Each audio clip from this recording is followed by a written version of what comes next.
செவ்வாய் ஓரை night 8 to 9 பூஜை பண்ண ஸ்டார்ட் பண்ணிட்டேன். செவ்வாய் ஓரை டைமில் ரெகுலராகவே வெற்றிலை தீபம் போட்டுட்ருக்கேன். இன்றைக்கி வெற்றிலை தீபம் போடுறதுக்கு ஃபஸ்ட்டு பூக்கள்லாம் மாற்றிட்டு பழைய பூக்கள் எடுத்து புது பூக்கள்லாம் மாற்றி வச்சுட்டேன். நமக்கு ஒரு விஷயத்தில் வெற்றி கிடைக்கணும் அப்படிங்கும் போது அந்த விஷயத்துக்காக நம்ம ஒரு சில விஷயங்கள் செய்தால் நல்லாயிருக்கும் அப்படின்னு தோணும்.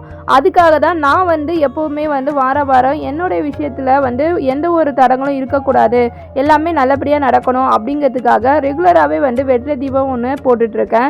இந்த வாரமும் தடங்கள் இல்லாமல் கண்டிப்பாக வெற்றிலை தீபம் போடணும்னு சொல்லி நினச்சிட்டு இருந்தேன்.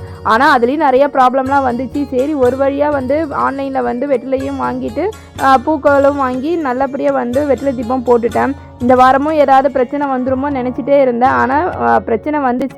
பட் முருகர் நல்லபடியாக தீபம் போட வழி விட்டுட்டாரு.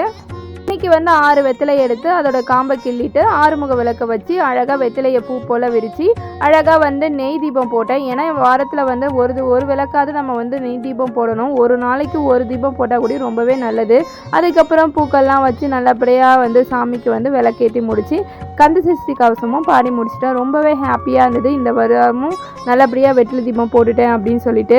ஏன்னா ஒவ்வொரு வாரமும் ஏதாவது ஒரு பிரச்சனை வரும். ஆனால் அதை கண்டிப்பாக போட்டுருவேன்.